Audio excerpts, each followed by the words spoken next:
On est maintenant à la leçon 22 du cours d'amendement-fertilisation. On va parler d'application des engrais complets. Donc, dans la vraie vie, concrètement, comment on applique les engrais. Le premier point, utilisation des engrais complets en horticulture, c'est l'exercice de la page 67 que vous devez compléter. Et il y a les 6 situations les plus courantes où on fertilise comme horticulteur. Donc, fertilisation de plantes vertes en serre. Fertilisation de plates-bandes de fleurs. On le voit ici, des plates-bandes avec seulement des plantes à fleurs. Troisième situation, fertilisation de plates-bandes variées ou de plates-bandes mixtes. Donc des plates-bandes dans lesquelles il y a, oui, des plantes à fleurs, mais il y a aussi des plantes à feuilles et possiblement même des plantes à fruits. Donc plates-bandes variées. Évidemment, on n'utilisera pas les mêmes engrais dans les plates-bandes de fleurs que dans les plates-bandes variées. Quatrième situation, fertilisation des arbres et des arbustes. Ensuite, fertilisation des pelouses. Et finalement, fertilisation des potagers. Donc, je répète, ça se rapporte à l'exercice de la page 67 dans votre cahier. Vous devez faire l'exercice d'abord et ensuite regarder le reste du vidéo. Si vous n'avez pas fait l'exercice, arrêtez ça tout de suite. Là. Allez faire votre exercice, puis vous reviendrez regarder le vidéo après. Donc, vous complétez la page 67 et quand vous êtes prêt, on corrige. Vous êtes prêts? Vous avez déjà fait l'exercice? Cool, c'est beau. On y va. L'exercice est fait, là. OK, c'est bon. Fertilisation de plantes vertes en serre. Donc, vous devez choisir la forme d'engrais, le ratio, la fréquence et la période de l'année où on fertilise. On commence. La forme dans les serres, le plus souvent, on travaille avec des engrais solubles. Oui, on peut travailler avec des engrais à dégagement progressif ou liquide, mais la très grande majorité des producteurs en serre travaillent avec des engrais solubles. C'est pratique, ça se travaille bien. Le ratio idéal, si c'est des plantes à feuillage, bien, ça va prendre un ratio de végétation, donc du 2:1, 3:1. La fréquence, normalement dans les serres, on fertilise à toutes les semaines, 52 semaines par année. Donc, une fois par semaine, on applique de l'engrais et les autres fois, on va arroser simplement à l'eau. Supposons qu'on fertilise tous les lundis, puis que 2 jours plus tard, les pots sont secs, mais on va tout simplement ajouter de l'eau et on va revenir avec une nouvelle fertilisation seulement le lundi suivant. Donc ça, c'est pour la fertilisation une fois par semaine, qui est une méthode très courante. Plusieurs producteurs en serre vont faire aussi ce qu'on appelle de la fertigation, de la fertilisation en continu, c'est-à-dire que toutes les fois où ils vont apporter de l'eau aux plantes, il va y avoir un petit peu d'engrais dedans. Évidemment, si on fertilise en continu, c'est-à-dire à chaque arrosage, les dosages d'engrais vont être beaucoup plus faibles. On va en reparler d'ailleurs à la leçon 23. Donc, pour la fréquence dans les serres, une fois par semaine ou à chaque arrosage. Et la période de l'année, dans les serres, on fertilise 12 mois par année. On fertilise toute l'année. C'est sûr que l'été, les dosages vont être beaucoup plus forts. Ça aussi, on va en parler dans la prochaine leçon sur les ppm. L'été, on va appliquer des engrais plus concentrés. Et l'hiver, les engrais vont être plus dilués ou plus faibles. Mais on va quand même appliquer de l'engrais 12 mois par année. C'est simplement les dosages qui vont changer à travers l'année. Donc, si on résume, pour les plantes vertes en serre, idéalement, on travaille avec de l'engrais soluble. Un ratio autour de 2:1, 3:1 serait aussi bon. Fréquence une fois par semaine ou en continu. Et période, on fertilise 12 mois par année. Ça, c'est pour la première des situations. Deuxième situation, fertilisation de plates-bandes de fleurs, annuelles ou vivaces. Donc, des plates-bandes où il n'y a que des fleurs, comme sur la photo ici. La forme, le plus souvent dans les plates-bandes, à l'extérieur, on travaille avec de l'engrais granulaire. Pourquoi on travaille avec de l'engrais granulaire? Simplement parce que c'est pratique. 2 applications par été, c'est suffisant. Et l'engrais n'est pas très dispendieux et il est facile à épandre à la volée. Donc, pour plusieurs raisons, l'engrais granulaire, c'est vraiment ce qui est le plus pratique dans une plate-bande. Si on choisit de travailler avec des engrais de synthèse, l'idéal pour fertiliser des plates-bandes, c'est d'utiliser des engrais granulaires. Ça, c'est pour la forme. Le ratio, c'est des plantes à fleurs. On devrait avoir un ratio autour de 1:1, 1:2, les ratios de floraison. La fréquence, je l'ai dit 2 fois par année. Et normalement, à l'extérieur, quand on fertilise des plates-bandes, on applique la première fertilisation à peu près au mois de mai, puis environ 6 semaines plus tard, la deuxième. Donc, normalement, on fertilise en mai et en juin. Et on ne doit pas oublier qu'on ne devrait pas appliquer d'engrais passé la mi-juillet, à moins que ce soit des engrais très pauvres en azote. Donc, pour la période, on va appliquer au mois de mai, normalement la première application à peu près quand les pissenlits vont ouvrir, et environ 6 semaines plus tard. Donc, supposons qu'on a fertilisé début mai, la deuxième application pourrait être à peu près à la mi-juin. Si on a fertilisé mi-mai, la deuxième application devrait se faire à peu près fin juin. Donc, à peu près un mois et demi de distance entre les deux, et toujours avant la mi-juillet. Donc ça, c'est pour la période. Si on résume, dans une plate-bande, normalement une plate-bande de fleurs, on applique un engrais granulaire avec un ratio de floraison 1-2-1, 1-2-2.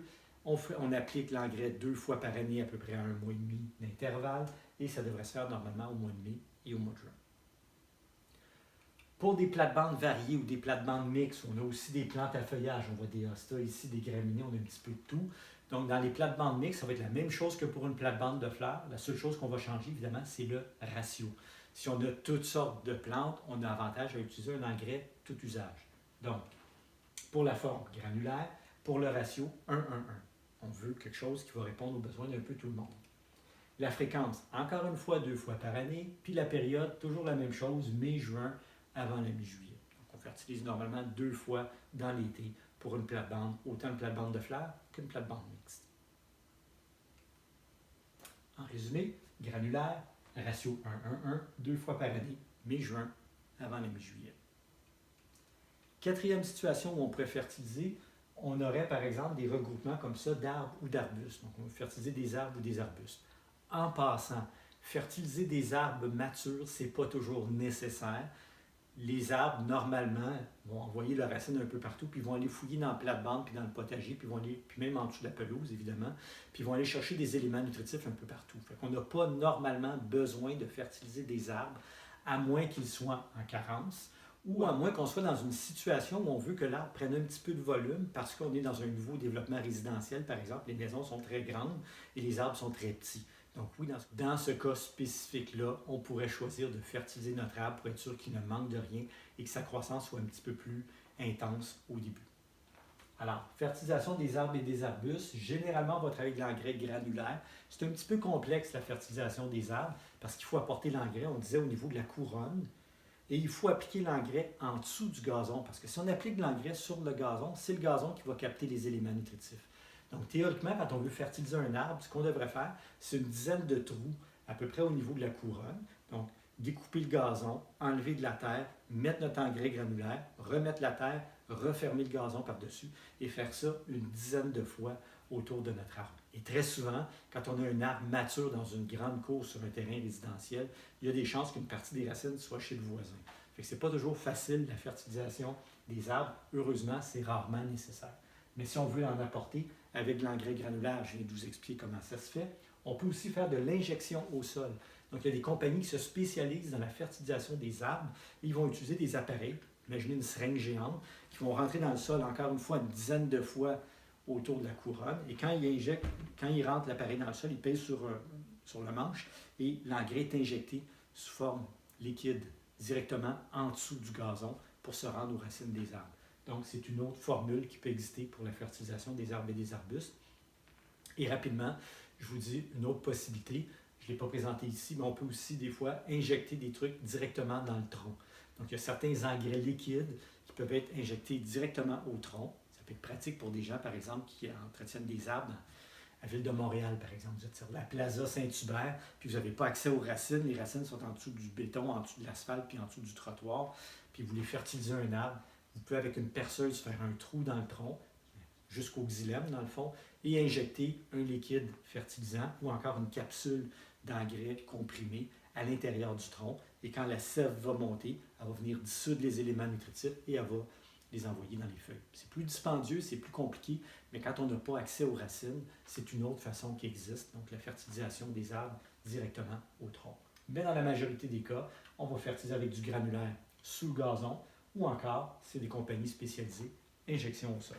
Donc, fertilisation des arbres et des arbustes, ratio de végétation, évidemment, 2-1-1, 3-1-1. Fréquence, comme pour les plates-bandes, 2 fois par année. Et pour la période, c'est la même chose que pour les plates-bandes de fleurs ou les plates-bandes mixtes qu'on a vues tantôt, mai-juin, avant la mi-juillet. Et évidemment, on ne donnera pas d'azote ou d'engrais très azotés passé la mi-juillet parce que les arbres vont avoir de la difficulté à outer et évidemment, ils vont être moins résistants à l'hiver. Ils vont être un petit peu plus faibles le printemps suivant. Donc, ça, c'est pour la période. En résumé, pour les arbres et les arbustes, généralement, on travaille avec du granulaire. On applique 2 fois par année, mai-juin avant la mi-juillet, et avec un ratio de végétation autour de 2-1-1.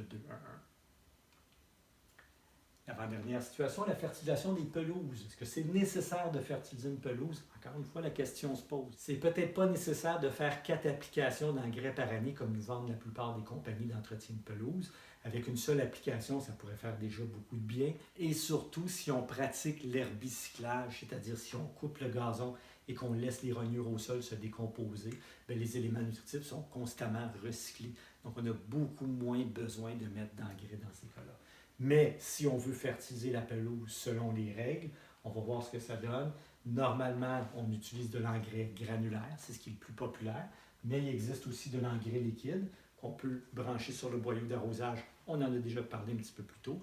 Il existe aussi de l'engrais liquide qui est appliqué par des compagnies d'entretien de pelouse où on prépare l'engrais liquide dans des camions citernes. Donc, granulaire ou liquide, c'est la forme d'engrais pour les pelouses. Le ratio, évidemment, très riche en azote, donc de 4,12 à 7,12, et ça peut même être plus haut. La fréquence pour la pelouse, c'est 3 à 4 fertilisations par année. Donc, les gens qui veulent vraiment entretenir leur pelouse sur la coche, comme on dit, c'est 3 à 4 applications par année. Si vous allez dans les centres de jardin ou les jardineries et vous regardez les formules pour pelouse, généralement, ils vont vendre 3 ou 4 sacs pour l'été. Il pourrait avoir, par exemple, une formule d'application printanière, 2 formules d'application pour l'été, puis une formule automnale. Période pour la pelouse, c'est de mai à octobre. L'application de mi-juillet, on peut très bien appliquer de l'engrais de l'automne pour une pelouse, en autant qu'on l'applique au bon moment. On peut très bien appliquer de l'engrais pour la pelouse jusqu'au mois d'octobre.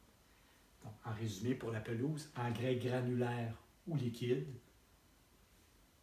ratio 4,12 à 7,12, donc des formules très azotées, fréquence 3 à 4 fois par année, et on commence normalement au mois de mai, à peu près en même temps que les plates-bandes. Quand les pissenlits commencent à débourrer, c'est normalement notre première application, et il pourrait y avoir jusqu'à 2 ou 3 applications suivantes. Ça se termine en octobre, donc de mai à octobre. Ça, c'est pour la pelouse. Et finalement, la fertilisation des potagers. On utilise de l'engrais granulaire. Si on travaille avec des engrais de synthèse, on s'entend, la majorité des gens vont travailler dans leur potager avec des engrais naturels. Mais pour ce qui est des fréquences et des ratios, ça va être les mêmes principes. Donc, si on va de l'engrais synthétique, ça serait granulaire. Sinon, comme je disais, on peut évidemment de l'engrais naturel. Ratio autour de 1,22 ou 1,23. Normalement, on utilise plus souvent le 1,23. La fréquence 2 à 3 fois par année. J'ai écrit 2 fois ici, mais normalement, les plantes gourmandes, on va voir ça dans le cours de végétaux comestibles, les tomates, les concombres, les courges, on pourrait faire une 3e application au mois d'août. Donc, mai à août, en résumé, forme granulaire, ratio 1, 2, 3, fréquence 2 à 3 fois par année, et la période du mois de mai jusqu'au mois d'août. En passant, pourquoi on applique de l'engrais sur un potager passé la mi-juillet? Parce que les plantes du potager, pour la très, très grande majorité, ne sont pas vivaces. Donc, on les arrache de toute façon. Ils n'ont pas besoin de passer l'hiver. Quand même qu'on leur donnerait de l'azote en fin de saison, ce n'est pas problématique. Alors voilà pour la correction de l'exercice de la page 67.